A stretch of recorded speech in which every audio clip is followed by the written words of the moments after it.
What if the next step in human evolution is a choice? A choice powered not by nature, but by code, circuits, and synthetic limbs. Today, we're diving into a future where human may no longer mean what it used to, and the ethical maze we must navigate to get there. The promise of human enhancement. Imagine a world where blindness is no longer permanent, where a lost limb is replaced, not just with a replica but an upgrade, where your brain can directly interface with AI, pulling up memories, learning languages, even communicating telepathically. That world is no longer science fiction. It's called human enhancement, and it's already here. Gene editing tools like CRISPR are rewriting DNA.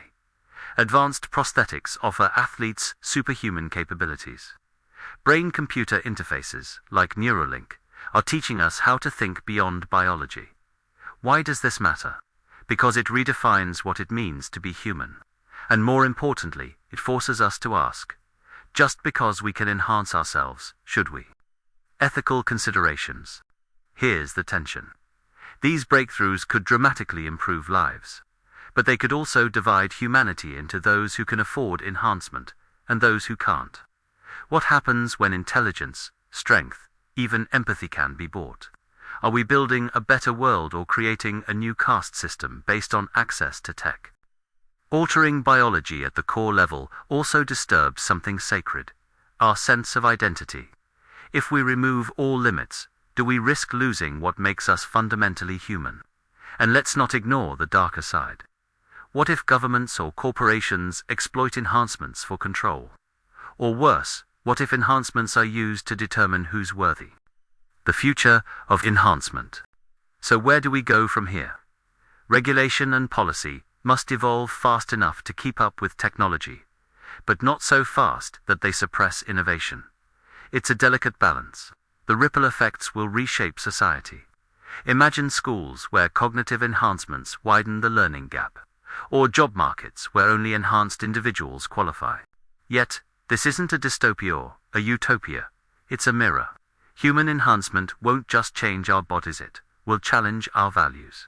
Which brings us to the most important variable in this equation. The human element. Technology is neutral, but the intent behind it, that's deeply human. We must lead this revolution not with greed or fear, but with empathy, compassion, and humility.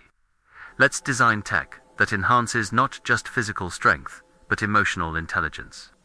Tools that foster not competition, but creativity, connection, and understanding. Because, if we do this, right, human enhancement won't make us less human. It might just make us more.